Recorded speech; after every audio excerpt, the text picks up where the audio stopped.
हमारी हेल्थ यानी सेहत से जुड़ी जानकारी लेंगे। आज हमारे साथ स्टूडियो में है डॉक्टर मदन गुलाटी, जो रिटायर्ड डिप्टी डायरेक्टर हैं चंडीगढ़ एडमिनिस्ट्रेशन के, और आजकल अपनी सेवाएं दे रहे हैं इंदिरा हॉलीडे होम में सेक्टर 24 में सुबह 10 से 12:30 बजे तक। डॉक्टर मदन गुलाटी, आपका हमारे शो में स्वागत है। आज हम आपसे बात करेंगे पाचन प्रणाली से संबंधित बीमारियों की, यानी पेट की बीमारियां। कौन सी कॉमनली पेट की बीमारियां आजकल लोगों को परेशान कर रही हैं? हाँ, आपने बड़ा सुंदर सवाल किया है कि पाचन से रिलेटेड बीमारियां, संबंधित पेट की बीमारियां। आयुर्वेद के ग्रंथों में ये लिखा हुआ है कि रोगा सर्वे अपि मंदग्निश्च सूत्राम उदराणिच। सभी रोगों का जो जन्म है वो पेट से होता है। अगर पेट हमारा ठीक है तो हम जो है, क्योंकि हेडक्वार्टर गेटवे हमारा यही है जहाँ से हमारा आहार जाता है, तो सबसे कॉमन प्रॉब्लम जो होती है वो हमारे इंडाइजेशन होती है, जिसको हम आयुर्वेद की भाषा में अजीर्ण कहते हैं, कि भोजन का पाचन ना होना। तो वो इंडाइजेस्टेड मटेरियल जो है वो पड़ा रहता है। उसकी वजह से समटाइम्स कोई बैक्टीरियल इन्फेक्शन हो जाती है तो हमें डायरिया डिसेंट्री टाइप की प्रॉब्लम फेस करनी पड़ती है, जिसको हम अतिसार या लूज मोशंस आते हैं। वो बीमारी भी पेट से रिलेटेड है। अगर उसकी भी प्रॉपर चिकित्सा नहीं होती है तो उससे क्या होता है कि हमें गृहिणी रामक रोग हो जाता है, जिसको हम सप्रू सिंड्रोम कहते हैं, या हमारे जो है उसको कई बार हाइपर एसिडिटी की प्रॉब्लम जो है बड़ी कॉमन हो जाती है। जब भोजन का पाचन ही ठीक नहीं होता तो एसिड बनना शुरू हो जाता है।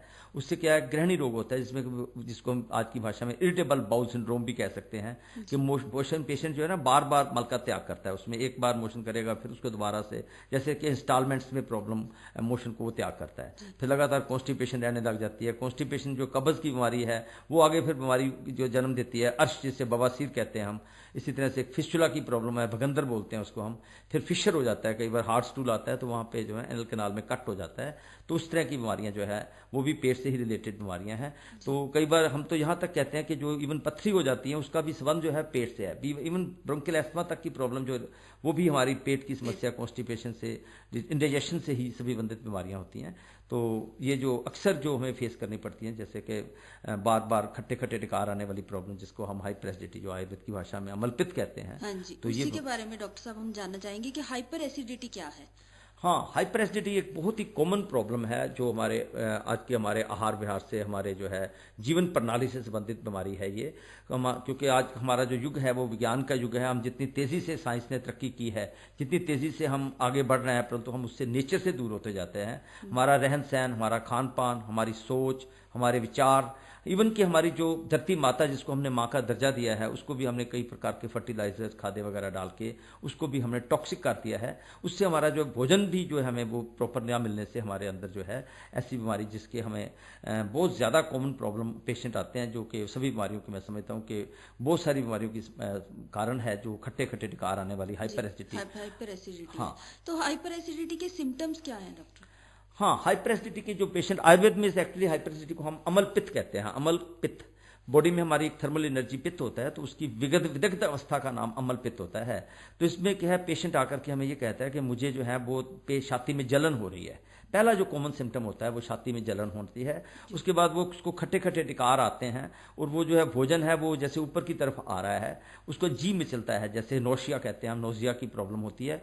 फिर उसमें वॉमिटिंग साइन के, वॉमिटिंग में भी वो कई बार खट्टा पानी आ रहा है, या कई बार ज़्यादा प्रॉब्लम हो तो इवन ब्लड भी आ जाता है, और बड़ी कड़वा और खट्टा पानी पेशेंट जो है वो उसको गले से उसके निकालता है। तो इस तरह के सिम्टम देकर के हमारे पास पेशेंट आते हैं जो हाइपर एसिडिटी से, सब उनका जो शरीर जो है थका थका रहता है। वो अक्सर आके कहते हैं क्योंकि उनका भोजन का पाचन ठीक ना होने से, एसिड बाहर निकल जाने से न्यूट्रिशन मिलती नहीं है, और वो शरीर थका थका, ये सिम्टम लेकर के भी आ जाते हैं, वीकनेस भी हो जाती है, और पेशेंट आके कहता है मेरा शरीर बड़ा थका थका रहता है। तो इस तरह के सिम्टम भी लेकर के हमारे पास पेशेंट आते हैं इसके। तो अगर टाइम पर इसका उपचार ना किया जाए तो क्या कॉम्प्लिकेशन बढ़? हाँ, ये बहुत भयंकर, बहुत अच्छा सवाल आपने पूछा है, क्योंकि ये देखने में बड़ी कॉमन, सुनने में भी बड़ा इजी लगता है कि हाइपर, मुझे खट्टे डकार आते हैं, मगर उसकी अगर परवाह नहीं की जाती है तो यही खट्टे डकार जो है वो लगातार रहने से वो अल्सर बन जाते हैं। पेप्टिक अल्सर जो प्रॉब्लम है उसमें गैस्ट्रिक म्यूकोसा, हाइटिक हर्निया टाइप की प्रॉब्लम हो जाती है। और इसी तरह से एक प्रॉब्लम है जिससे ड्यूडनल अल्सर, ड्यूडनम में वो अगर कट हो जाता है तो ड्यूडनल अल्सरेटिव कोलाइटिस की समस्या हो जाती है। इवन गैस्ट्रिक कैंसर भी का काज भी जो है लगातार हाइपर एसिडिटी, क्योंकि constant irritation to any part of the body leads to cancer, carcinoma. तो जो आजकल जो है कैंसर वगैरह भी जो हमें फेस करने पड़ते हैं, उसका काज भी जो है लगातार रहने वाली ये हाइपर एसिडिटी, छाती में जलन, ये लगातार जो समस्या का जो इससे पीड़ित रहते हैं उनको ऐसी प्रॉब्लम जो है होने के चांसेस होते हैं। क्या इसका कोई कारण बैक्टीरिया से भी है?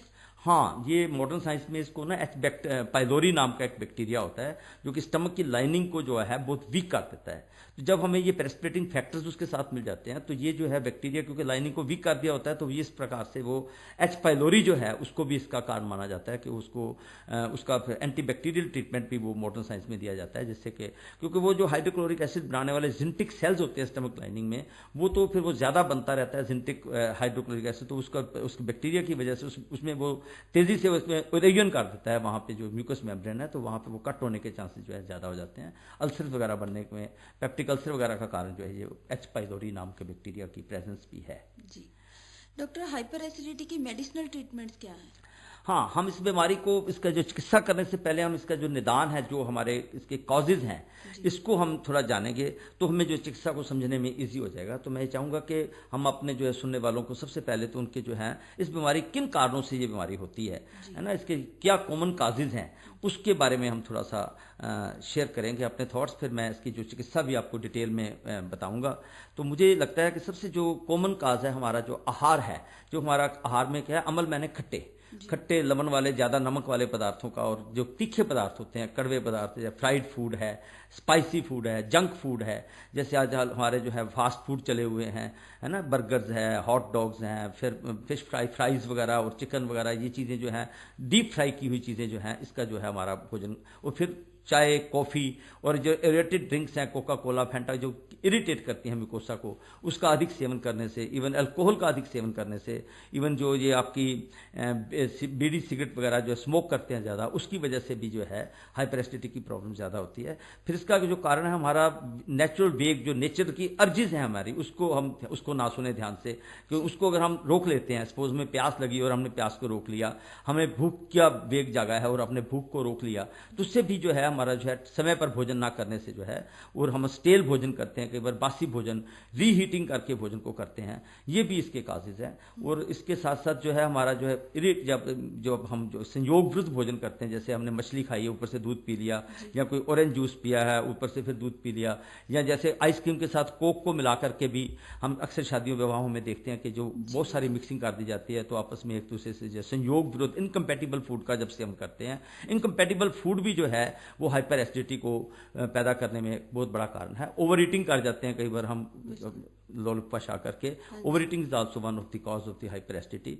और समय पे भोजन ना करना और ऋतु के अनुसार भोजन ना करना, जैसे कि वर्षा ऋतु में हम पित्त का संचय काल मानते हैं और शरद ऋतु में पित्त प्रकोप काल मानते हैं, तो इसमें जो है उसमें जो ऋतुचर्या को हम ना फॉलो करें तो भी जो है रात्रि जागरण से भी हमारी जो है पित्त का प्रकोप, लेट आवर्स में भोजन करेंगे, फिर जो है इवन सेक्स कर लेते हैं कई बार इमीडिएटली आफ्टर दी भोजन, ये भी एक कॉज है, क्योंकि हम भोजन जो है स्टमक में पड़ा रहता है और इंडाइजेस्टेड में पड़ा रहता है, तो सारा जो ब्लड फ्लो जो है वो सेक्स ग्लैंड को चला जाता है, वो भी एक वन ऑफ दी कॉज है।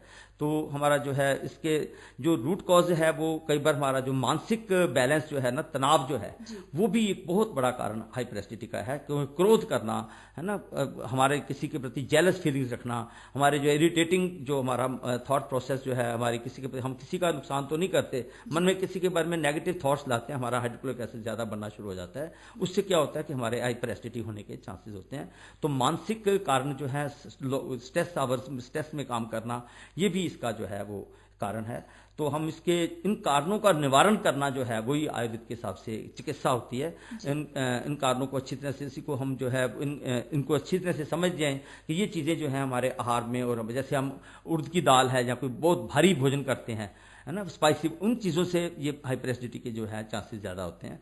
तो हमें जो चिकित्सा करनी होती है, तो हमें इसको पित्त दोष माना गया है आयुर्वेद में, कि ये विदग्ध अवस्था हो जाती है। पित्त के नेचुरल गुण कटु होता है, पित्तम तीक्ष्ण द्रवम पुत्ती नीलम पीतम तथेचा उष्ण कटोसम चाहे विदग्धम चा, विदग्ध मित होता है उसका जो है ना नेचुरल रस उसका बिगड़ जाता है, तो खट्टे खट्टे विकार आने शुरू हो जाते हैं, जो पंजेंट टेस्ट होता है नेचुरल चीज़ों का जैसे, वो एसिडिक हो जाता है। तो इसमें हमें जो है चिकित्सा करने में हमें ऐसी आहार की व्यवस्था करनी पड़ती है कि जिसमें हमारी बॉडी में जो तेजाब ना ज़्यादा बने, तो उसमें वो तेजाब को न्यूट्रलाइज करने के लिए एल्कलाइन भोजन जो है, एल्कलाइन टाइप की डाइट जो है वो हम उसको रिकमेंड करते हैं। तो पेशेंट को जो है हम सबसे जो कॉमन हमारी मेडिसिन है दैट इज़ दी आंवला। आंवले का जो जूस है उसको अगर हम 10 ml से लेकर 15 ml तक, मैं उसके जूस को समझता हूँ कि क्योंकि वो खाने में आंवला अमल जरूर होता है मगर अंदर जाके मीठा हो जाता है। कहते भी है ना, आंवले का खाधा तो सियाने का क्या बाद में पता लगता है, क्योंकि उसका टेस्ट जो विपाक जिसे आयुर्वेद में कहते हैं टेस्ट आफ्टर डाइजेशन, वो मधुर होता है। तो आंवला अंदर जाके मीठा हो जाता है। तो आंवले का चूर्ण जो है वो मिश्री के साथ अगर 3 ग्राम सुबह और 3 ग्राम शाम को पानी मिश्री में मिला के बराबर वो ले लिया जाए तो हाइपर एसिडिटी में बहुत फायदा होता है। दूसरी जो कॉमन मेडिसिन है हमारे, वो आंवले के साथ साथ शतावरी है, एस्पेरेगस। तो शतावरी का जो चूर्ण है वो भी 3 ग्राम से लेकर के 6 ग्राम का, शतावरी का घृत भी देते हैं, शतावरी का कल्प भी देते हैं। तो ये शतावरी जो है वो हाइपर एसिडिटी में बहुत बढ़िया काम करती है। एक हमारा कॉमन प्लांट जो अवेलेबल है नारियल, नारियल का पानी जो है जैसे 10-15 ml के करीब जो नारियल का रेगुलर पिया जाए तो ये हाइपर एसिडिटी के पेशेंट्स को बड़ा फायदा करता है। इसी तरह से हमारी दवाई है मुलट्ठी। मुलट्ठी जो है ग्लिसिजा ग्लैब्रा बोलते हैं, इसका भी चूर्ण जो है 3 ग्राम से लेकर के 6 ग्राम तक। एक हमारी प्रेपरेशन आती है, आंवले को आंवले के रस में घोट दिया जाता है। आंवले का जो चूर्ण है उसको आंवले के रस में डाल, उसको कहते हैं आंवल की रसायन। आंवल की रसायन की मात्रा जो है कंपैरेटिवली कम होती है, तो उसको भी हम 1 चम्मच तक जो है सुबह शाम दे सकते हैं। आंवले के उससे भी हमारी हाइपर एसिडिटी की प्रॉब्लम में बहुत ज़्यादा फायदा होता है। जबकि पेशेंट को कई बार एडवांस केसेस हो जाता है, उसमें हमारी एक दवाई दी जाती है लीला विलास रस, है ना, एक धात्री लो नाम से दवाई आती है। ऐसे हमारे मेडिसिन होती है प्रवाल पंच अमृत रस, 5 ही अमृत होते हैं इसमें, और वो भी हमारी कैल्शियम बेस्ड ड्रग होती है। इसी तरह से कामदुधा रस नाम से एक औषधि होती है। There is a medicine known as Sut Shikhar Ras, विष सूत शिखर रस। इसी तरह से द्राक्षावले बहुत ही बढ़िया काम करता है, द्राक्षावले भी हम देते हैं। इस चूर्णों में हमारा क्या कोई ऐसी मेडिसिन भी है जो डेली ली जा सकती है, मतलब एसिडिटी की प्रॉब्लम जब भी लगे? हाँ, वो एसिडिटी मेडिसिन हमारा पेठा है, पंपकिन जिसे हम पेठा कहते हैं ना, पंपकिन का जूस पिया जाए। पेठे का जूस जो है अगर हम रेगुलर लें और पेठे का इस्तेमाल हम ज्यादा मात्रा में करें, पंपकिन जिसे बोलते हैं, ये पीला पेठा भी बहुत बढ़िया माना गया है। और पका हुआ पेठा थोड़ा मीठा हो जाता है ज्यादा, उसमें कई बार, हाँ, मैं आंवले के मुरब्बे के ज्यादा हक में नहीं हूँ क्योंकि उसमें कई केमिकल डाल दिए जाते हैं। तो आंवले का जूस बहुत अच्छा है, आंवले का चूर्ण बहुत अच्छा है। इसी तरह से मैंने बताया नारिकेल खंड आती है हमारी, नारियल की खंड बनाई जाती है।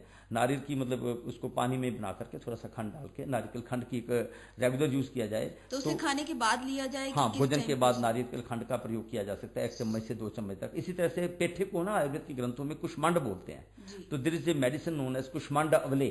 कुष्मांड अवले का प्रयोग भी जो है हम सवेरे शाम कर सकते हैं। इसी तरह से हमारी जो कॉमन मेडिसिन है पटोल, पित्त पापड़ा बोलते हैं, पित्त पापड़ा पटोल, परवल होती है ना, परवल की सब्जी खाते हैं हम लोग, उसको पटोल कहते हैं।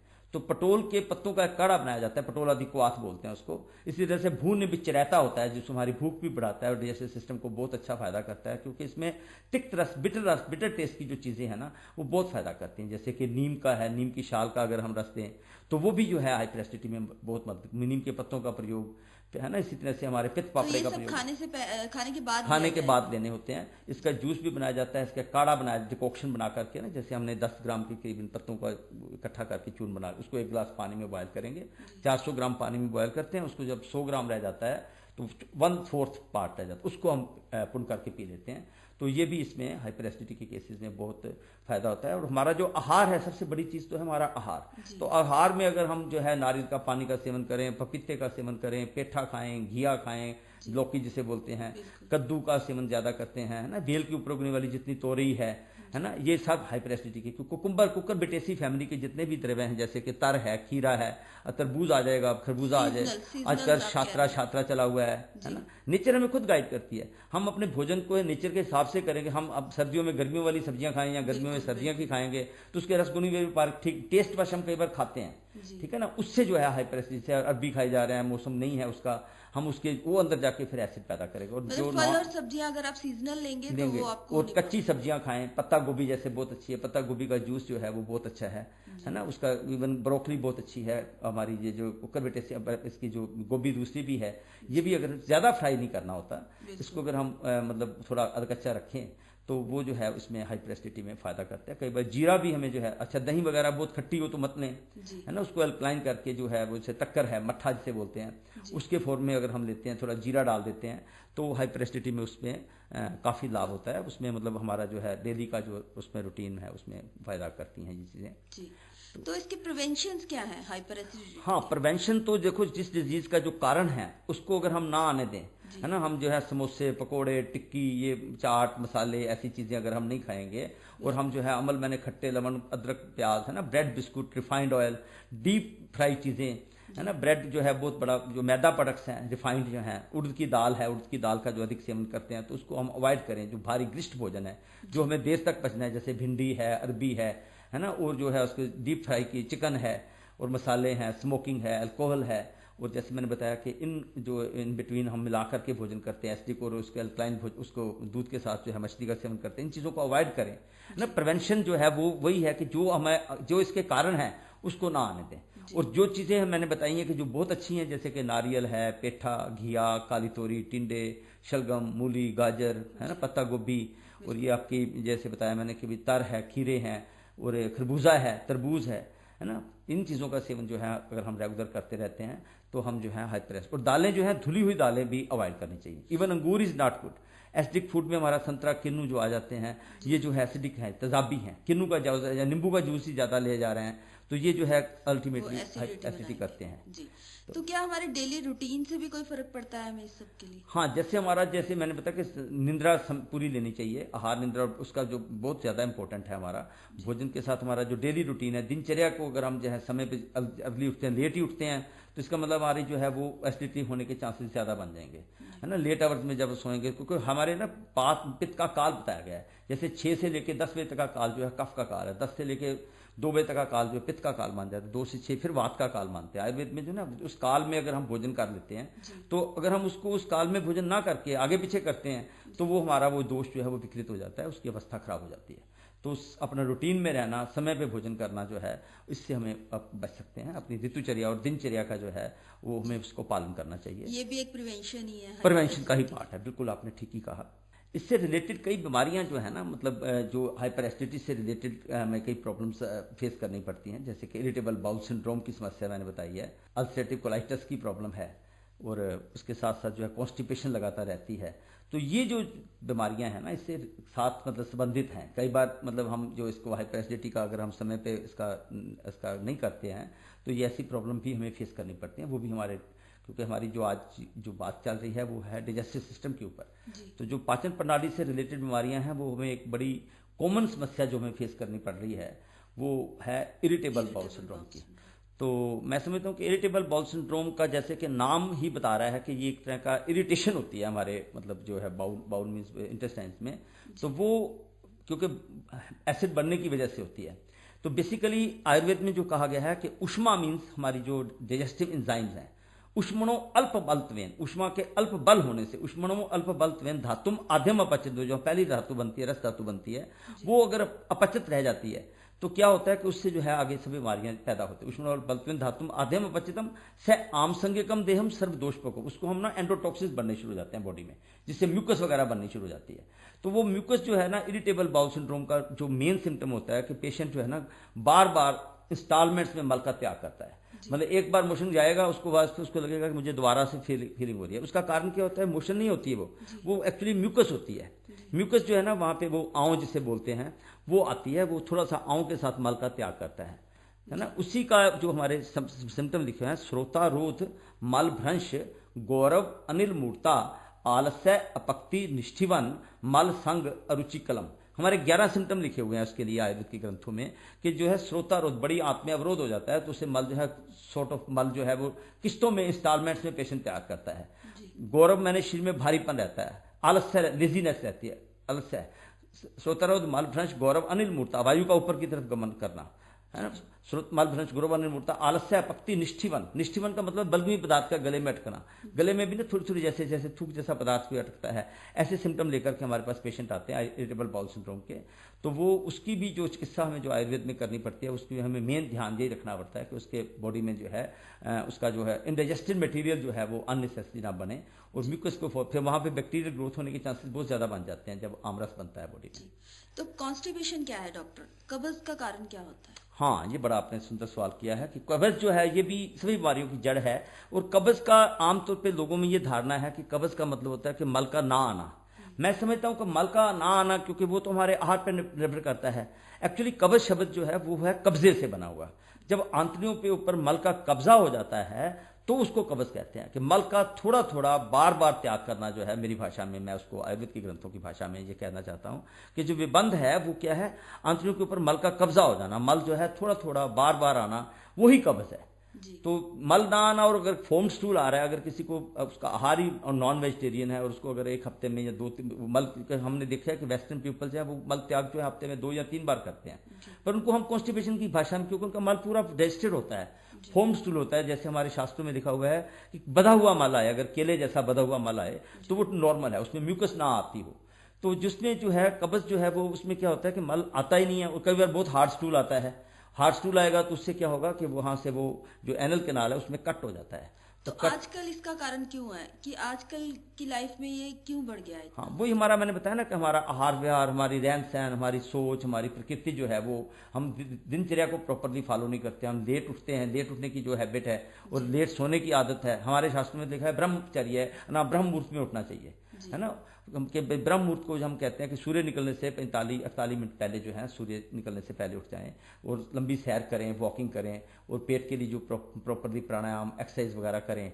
तो हमारा जो अगर रहन सहन खान पीन उसका ध्यान रखें तो हम जो है कब्ज से बच सकते हैं। अगर हम भोजन को डाइजेस्ट ही नहीं प्रॉपरली करते, हैवी भोजन करते हैं और एक्सरसाइज नहीं करते, वॉकिंग नहीं करते, है ना, समय पे हमारा जो है वो रूटीन जो है हमारा सीडेंटरी लाइफस्टाइल है, तो जो है कब्ज की समस्या जो है वो दिन प्रति, और वो सभी बीमारियों के आगे फिर कॉन्स्टिपेशन होने के बाद आप क्या खा सकते हैं डॉक्टर, क्या लेना चाहिए? हाँ, मैं समझता हूँ कि कॉन्स्टिपेशन अगर किसी को हो जाती है तो उसको जो है ना अपने डाइट में रफेज जो है वो ज्यादा लेनी चाहिए। रफेज का मतलब जिसमें, जैसे हम कहते हैं ना, हम कई बार कह देते हैं कि पेशेंट को जो इसबगोल का छिलका देना चाहिए, तो मैं समझता हूँ इसबगोल का छिलका भी तो किसी प्लांट का छिलका ही है ना। हम क्यों नहीं दालें जो हैं वो छिलका समेत लें, हम क्यों नहीं जो सब्जियां वगैरह लेते हैं तो उसमें हम छिलका जो रफेज है उसके साथ में लें। तो जो दालें हैं, अगर हम धुली हुई दालें ना खा करके और उसके बजाय हम जो क्या बोलते हैं उसकी छिलका समेत दालें खाएंगे तो वो जो छिलका हमें मिलेगा, रफेज मिलेगी, ठीक है ना। तो उससे पानी का सेवन ज्यादा करें, पानी ज्यादा पीना चाहिए कब्ज वालों को, और उसको जो है वो छिलका, किसी किसी को हम कहते हैं कि इसबगोल का छिलका ले लो, अगर वो आपने रफेज प्रॉपर्ली नहीं देते तो उसको इसबगोल या त्रिफला का चूर्ण है, हर भेड़ा आंवला बेस्ड होती है, हमारी स्नाई होती है, हमारे चूर्ण होता है पंचसंकार चूर्ण, उसको हम रात को सोने के टाइम पे 3 ग्राम की मात्रा में देते हैं। इसी तरह से स्वादिष्ट विरेचन चूर्ण होता है हमारे, वो भी बहुत अच्छा काम करता है, स्वादिष्ट, वो मुलट्ठी बेस्ड होता है।